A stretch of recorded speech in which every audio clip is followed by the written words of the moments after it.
স্বাগত ডিবিসি দেশের সংবাদে। সাথে আছি আমি ফারহাত তাসনিম। মেহেরপুরের কমিউনিটি ক্লিনিকগুলোতে দেখা দিয়েছে ঔষধ সংকট। 6 মাস ধরে সদরের কমিউনিটি ক্লিনিকগুলোতে ওষুধের সরবরাহ নেই। এতে ব্যাহত হচ্ছে গ্রামীণ স্বাস্থ্যসেবা। প্রতিনিয়ত চিকিৎসা নিতে এসে ঔষধ না পেয়ে ফিরে যাচ্ছে রোগীরা। আর ঔষধের অভাবে কমিউনিটি ক্লিনিক বিমুখ হচ্ছে গ্রামীণ জনগোষ্ঠী।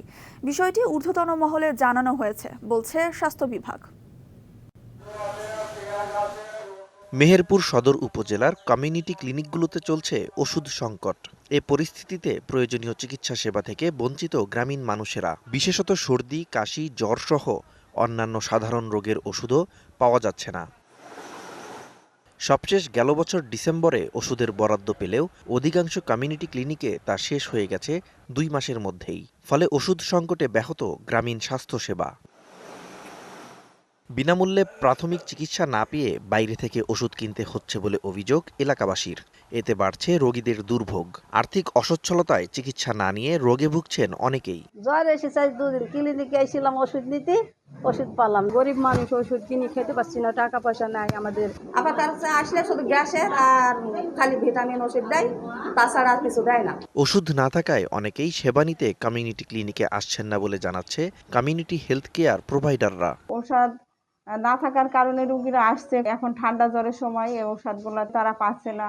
অনেক রোগী তো আছে, তারা এসে ওষুধ চায়, ওষুধ না থাকার কারণে তারা অসন্তুষ্ট প্রকাশ করছে। এ অবস্থায় কর্মকর্তারা বলছেন বিষয়টি ঊর্ধ্বতন কর্তৃপক্ষকে জানানো হয়েছে। আমরা আগে যেভাবে ওষুধটা একটু দিতে পারতাম বেশি করে, সেই পরিমাণটাকে একটু কমিয়ে নিয়ে এসে আমাদেরকে দিতে হয়েছে, যেহেতু আমরা পরবর্তী কার্টুনটা আসলে পাইনি। এই সকল বিষয় বেসিক্যালি আমাদের ঊর্ধ্বতন কর্তৃপক্ষ জানেন। গ্রামীণ জনগোষ্ঠীর স্বাস্থ্যসেবা নিশ্চিতে মেহেরপুর সদর উপজেলায় 26টি কমিউনিটি ক্লিনিক রয়েছে। DBC news desk. করোনা ভাইরাসের নতুন সাব ভ্যারিয়েন্ট প্রতিরোধে চাঁপাইনবাবগঞ্জ সোনা মসজিদ স্থলবন্দর ইমিগ্রেশন চেকপোস্টে সতর্কতার কোনো বালাই নেই। কাগজে কলমে এক সদস্য বিশিষ্ট বিশেষ মেডিকেল টিম থাকলেও সেখানে গিয়ে কাউকে পাওয়া যায় না। পরীক্ষা ছাড়াই যাতায়াত করছেন যাত্রী ও ভারতীয় ট্রাক চালকরা। তবে জেলা সিভিল সার্জনের দাবি, করোনা প্রতিরোধে নেওয়া হয়েছে সব ধরনের ব্যবস্থা। আবারও সারা দেশে দেখা দিয়েছে করোনা ভাইরাসের নতুন সাব ভ্যারিয়েন্ট। এতে দেশের অন্যান্য সীমান্তের মতোই চাঁপাইনবাবগঞ্জের সোনা মসজিদ স্থলবন্দর ইমিগ্রেশন চেকপোস্টেও জারি করা হয়েছে সতর্কতা। এই বন্দর দিয়ে প্রতিদিন গড়ে 70 থেকে 80 জন যাতায়াত করেন। সেই সাথে ভারত থেকে প্রতিদিন আসা যাওয়া 200 থেকে 300 ট্রাক ড্রাইভার ও সহকারীর।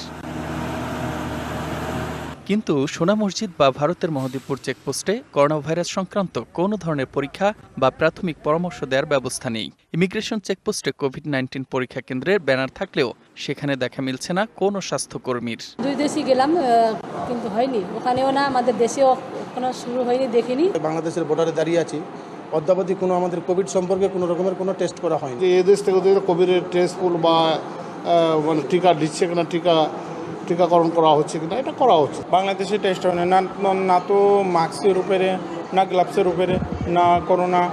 অবশ্য জেলা সিভিল সার্জনের দাবি, সেখানে করোনা পরীক্ষায় নেওয়া হয়েছে সব ব্যবস্থা। শিবগঞ্জ স্বাস্থ্য কমপ্লেক্সের THO এর মাধ্যমে সংগ্রহ করা হচ্ছে প্রতিদিনের রিপোর্ট।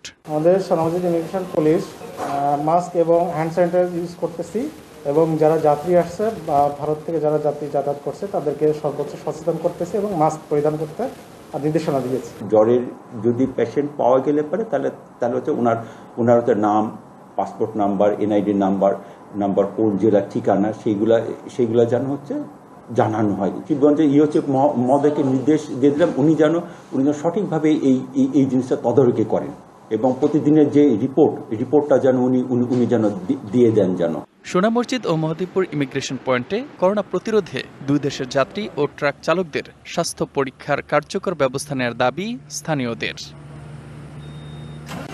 DBC news desk. কয়েক দফা নীতিমালা করেও সুনামগঞ্জের টাঙ্কুয়ার হাওরকে পরিকল্পিত পর্যটকের আওতায় আনতে পারছে না প্রশাসন।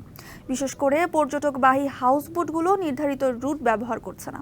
এতে টাঙ্কুয়ার হাওর সহ আশেপাশের ফসলি জমি, অস্থায়ী ফসল রক্ষাবাদ ক্ষতিগ্রস্ত হচ্ছে।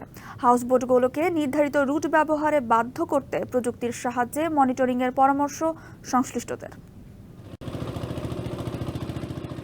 সুনামগঞ্জের মাটিয়ান হাওর বোরো ধান আর মাছের অন্যতম উৎস, অথচ এই হাওরের মাঝখান দিয়েই যাচ্ছে হাউসবোট। এতে অস্থায়ী বাঁধের ক্ষতিসহ হাওরের মাছ, জলজ উদ্ভিদ আর প্রাণীর ক্ষতি হচ্ছে। কয়েক দফা নীতিমালা প্রণয়ন ও হাউসবোটগুলোর জন্য রুট নির্ধারণ করে জেলা প্রশাসন, কিন্তু নীতিমালার তোয়াক্কা না করে যেদিকে খুশি চলাফেরা করে হাউসবোটগুলো।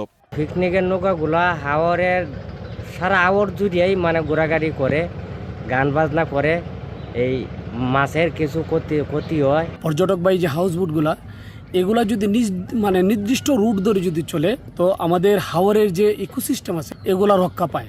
হাউসবোটগুলো নীতিমালা উপেক্ষা করায় হাওরের বাস্তুসংস্থান সহ অস্থায়ী বাঁধেরও ক্ষতি হচ্ছে। এতে হাওরে মাছ কমে যাচ্ছে, হারিয়ে যাচ্ছে জলজ উদ্ভিদ। নীতিমালা উপেক্ষা করে হাউসবোটগুলা কিন্তু তারা তাদের নির্দিষ্ট রোড মানছেন না। এই রোড না মানার কারণে টাঙ্গুয়ার হাওর সহ আশেপাশে যে হাওরগুলো আছে সেখানে আসলে মাছের পরিমাণ কমছে, জলজ উদ্ভিদ কমছে। পর্যটন খাতে অভিজ্ঞরা বলছেন, পর্যটন এলাকার বিকাশ ও টেকসই করতে পরিকল্পিত উদ্যোগ প্রয়োজন। সব হাউসবোটই মেন নদীতে রেখে ওখান থেকে ছোট নৌকা নিয়ে গেস্ট নিয়ে ওয়াচ টাওয়ার দিয়ে ঘুরে আসাটাই আমার মতে ভালো হবে। ট্র্যাকিং ডিভাইস ও অ্যাপসের মাধ্যমে হাউসবোটের চলাচল নজরে রাখা সম্ভব বলছেন আইটি বিশেষজ্ঞরা। জিপিএস ট্র্যাকিং যে ডিভাইস আমরা যেটা হাউসবোটে ইনস্টল করে দিব, ওইটা থেকে একটা সিগন্যাল পাঠাবে এবং ওইটা কোন রুটে যাচ্ছে বা কোন দিকে যাচ্ছে আমরা এই জিনিসটা ট্র্যাক করতে পারবো। এই অবস্থায় হাউসবোটে জিপিএস ট্র্যাকিং ডিভাইস বসানো, অ্যাপ তৈরি সহ অন্যান্য কাজ চলমান রয়েছে বলে জানিয়েছে প্রশাসন। হাউসবোটগুলিকে একটা জিপিএস কন্ট্রোলের মধ্যে নিয়ে আসতে পারি। আমরা এখানে বসেই আসলে নিয়ন্ত্রণ দেখতে পাবো যে কোন হাউসবোটটি তার নির্ধারিত রুট অমান্য করেছে। সভা করে দৃঢ়ভাবে জানিয়ে দিয়েছি যেন তারা যথাযথ রুট ফলো করে।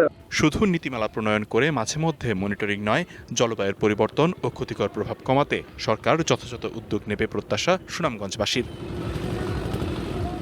DBC news desk. নির্মাণ কাজ শুরুর 1 দশক পর পূর্ণাঙ্গ কার্যক্রম শুরু করতে যাচ্ছে পায়রা সমুদ্র বন্দর।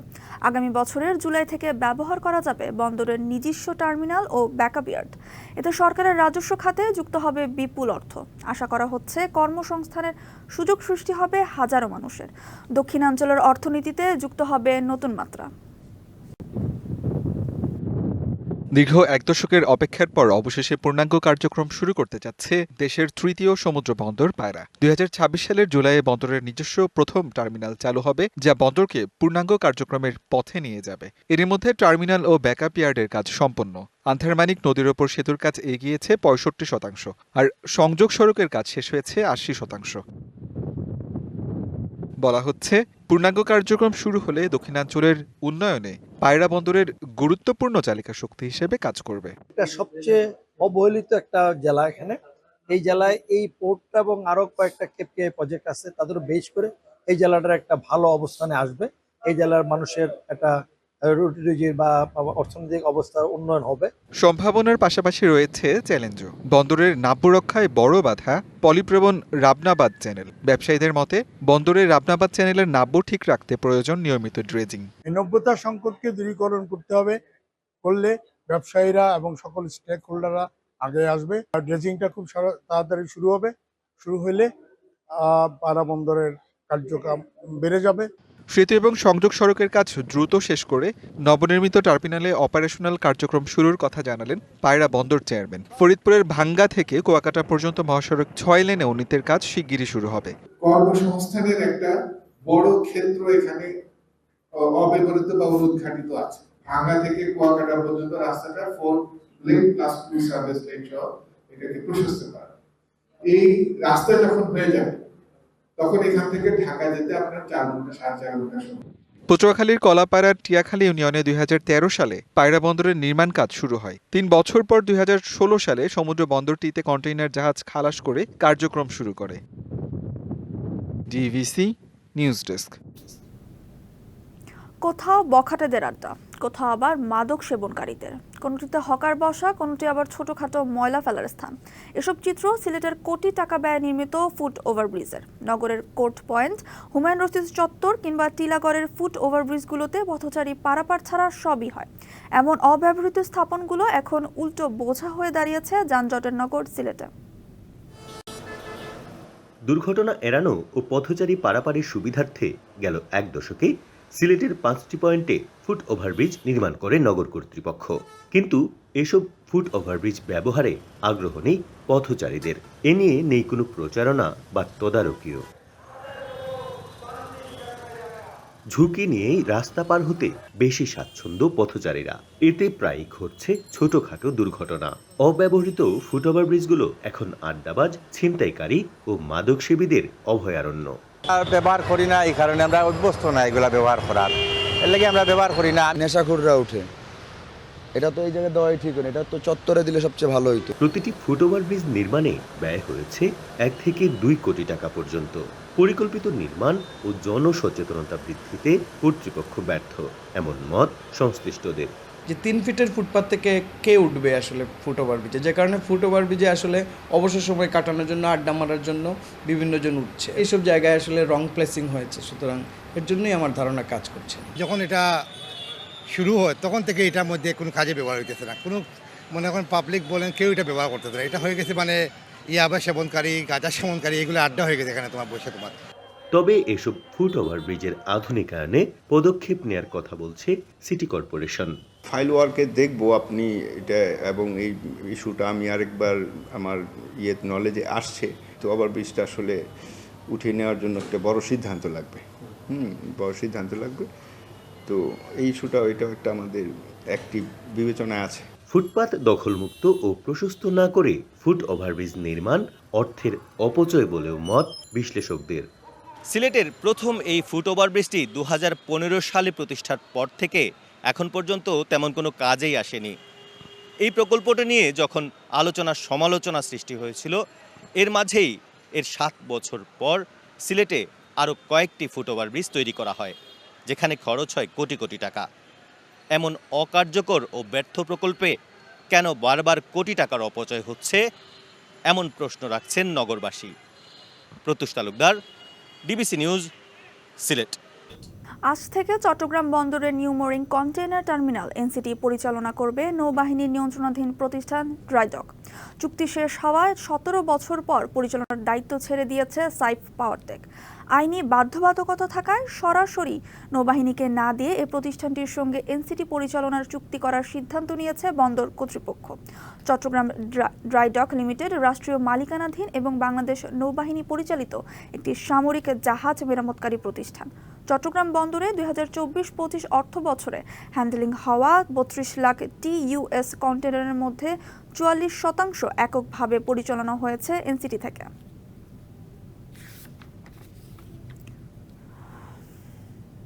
বাবার স্বপ্ন ছেলে হবে উদ্যোক্তা, আর মায়ের স্বপ্ন ছিল বিদেশে পড়তে যাবে, উচ্চশিক্ষার ডিগ্রি নিয়ে আলোকিত করবে পরিবারকে।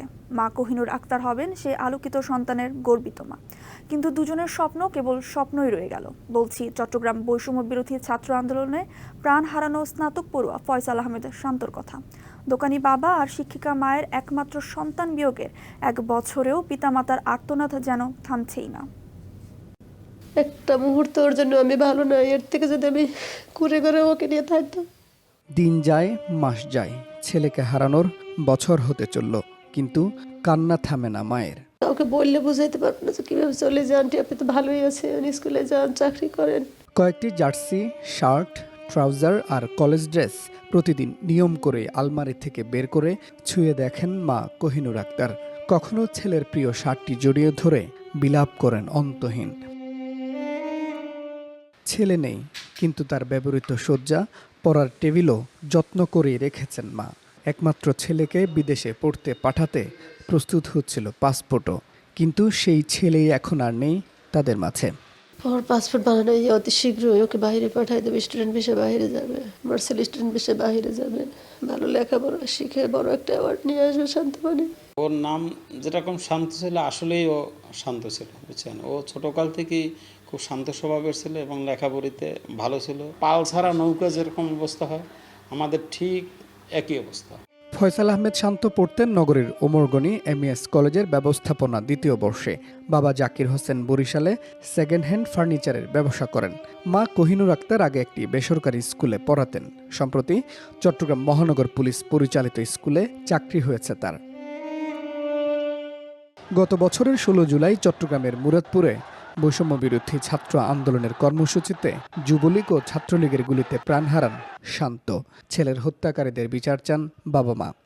রাষ্ট্র যেন আমাদের দিকে তাকায়, আর এই যে যারা এই নির্মমভাবে শান্তমণিকে হত্যা করেছে, শুধু শান্তমণিকে না, কত মানুষকে পাখির মতো গুলি মেরে মেরে বৈষম্যহীন একটা বাংলাদেশ হোক। অন্তর্বর্তীকালীন সরকার আছে এবং নির্বাচিত সরকার যখন হবে, সবার কাছেই আমি একটাই দাবি যে এই মৃত্যুর যারা ঘটিয়েছে তাদের বিচার যাতে হয় এই দেশের মাটিতে। শান্তর পরিবারের অভিযোগ, নিরাপত্তাহীনতায় ভুগছেন তারা। প্রশাসনের প্রতি জুলাই আন্দোলনে নিহতদের স্বজনদের নিরাপত্তা জোরদারের দাবিও তাদের। আমরা অনেক টেনশনে আছি, এই ফেসিস্ট আবার ঘুরে আসতে আমরা থাকবো না, তো আমাদেরকে গুম করে ফেলবে। Mujibul Haque, DBC news, Chittagong. DBC দেশের সংবাদে এই ছিল এখনকার মতো। ডিবিসি নিউজের সংবাদগুলো পড়তে ভিজিট করুন dbcnews.tv আর ভিজিট করুন ডিবিসির ফেসবুক পেজ এবং ইউটিউব চ্যানেল। সঙ্গেই থাকুন।